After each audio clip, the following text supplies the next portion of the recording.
We're solving problem 3 from the 2020 F equals MA exam A.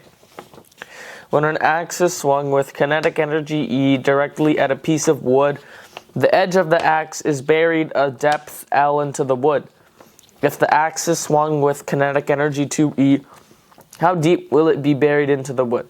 Assume that the axe is wedge-shaped with a constant angle and that the force per unit contact area between the axe and the wood during the impact is proportional to the depth.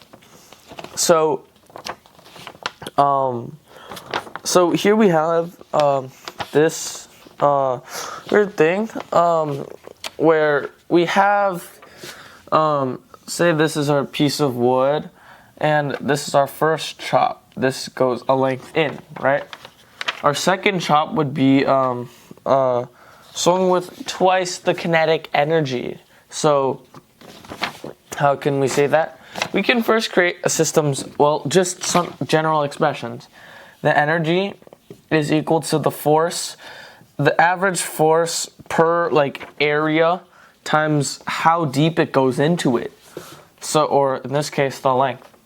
So then we can say, since it's average force per unit for the length, the average force per area is then proportional to L squared, or the length squared. So then energy would be proportional to L cubed. So then if you say, so call L prime the second swing, where it's swung with 2 times the energy. We can then denote that L prime over L, the last swing, cubed is then equal to 2 times the energy over the initial energy. So then the energies just cancel out, and then L prime is 2 to the power of 1/3 times L. So this is our answer right here.